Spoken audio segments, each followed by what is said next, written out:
new, so I'm going to tell the story like it's like somebody knows nothing so that they can understand context. I am standing up for men everywhere because it is insane what is going on.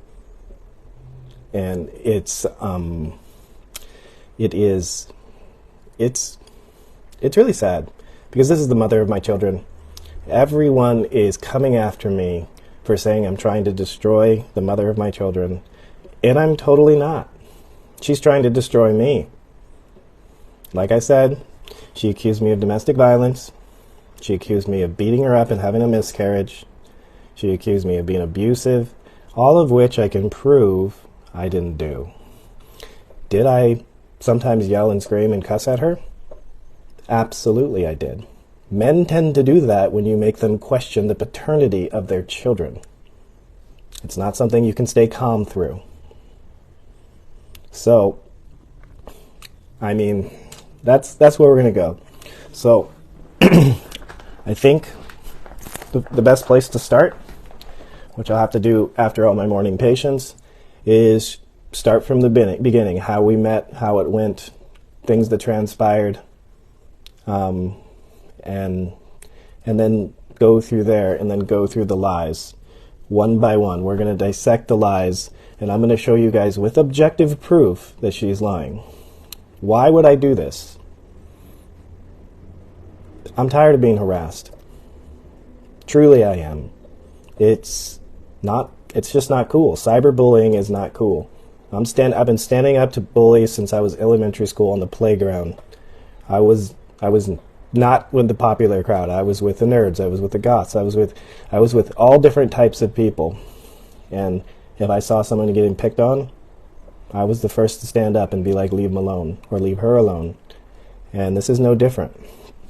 So I'm sure there's going to be all kinds of things coming out, like people trying to discredit what I say. I don't care.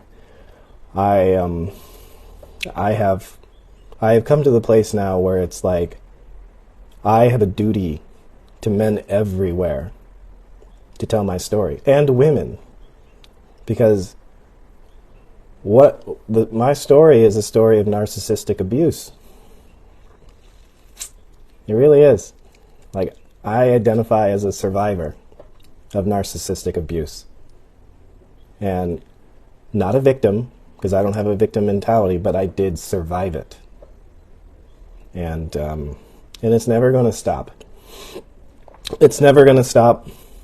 I'm going to get harassed more than ever, and I don't care, because I'm going to speak the truth, and I'm going to get it off my chest. I never wanted to do this.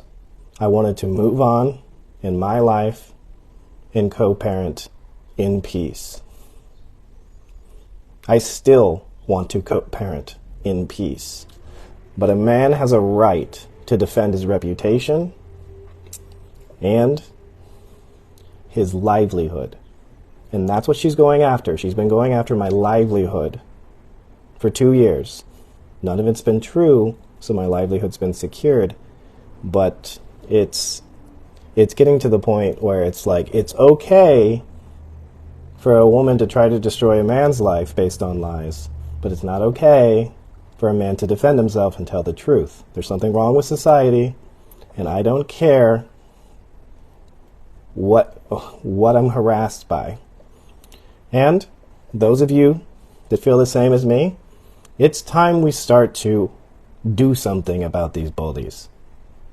Because I'm strong.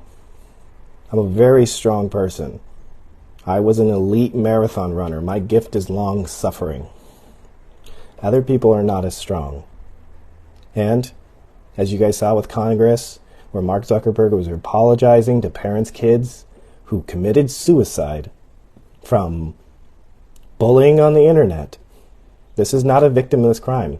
We cannot normalize bullying and harassment on the internet. Have I done it? Yes. Part of this series is going to explain why. The short version is I would never get away from her. I was addicted to the abuse, and I would never be able to walk away unless I made it public. That's the truth. That's why I went public with my divorce. It was the only way I could keep myself from going back.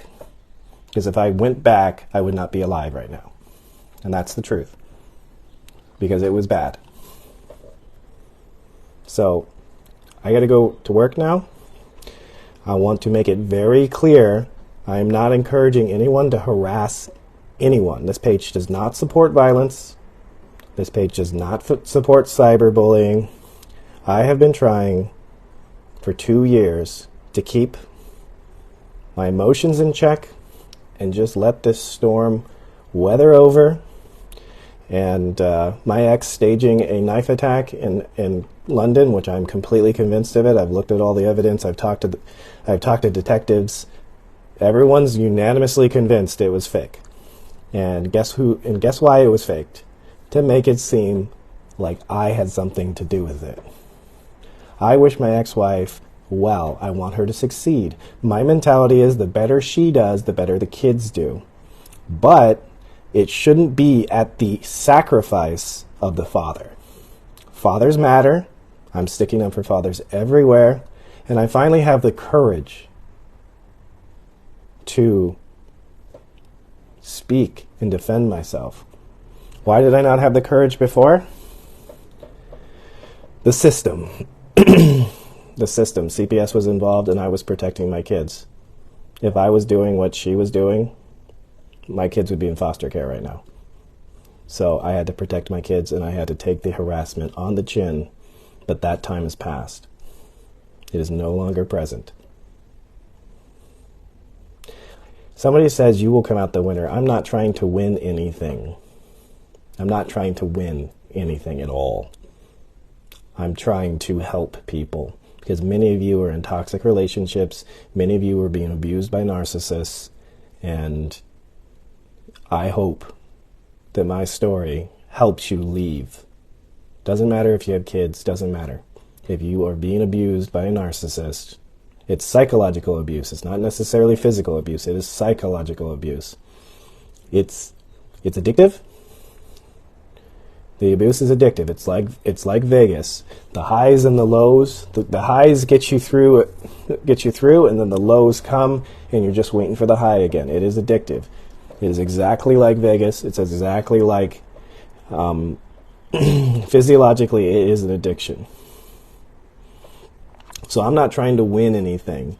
I'm just tired, and I see it perpetuated everywhere on the internet, where women can say whatever they want about a man, and there's no consequences. Not even in the court system. They don't seem to care.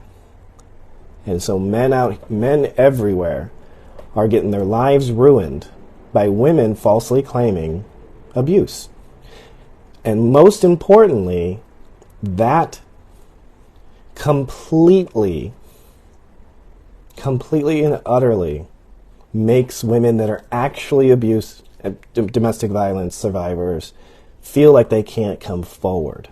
Because there's all these women on the internet getting famous and getting all this emotional support, but they're obviously being caught in lies, and it discredits the women that have actually been abused. Personally, my thought is, if you claim domestic violence and it's not present and it's proven not to be present, I think you should go to jail, because you're hurting women everywhere. Same thing for men. Men do that. I think they should go to jail too.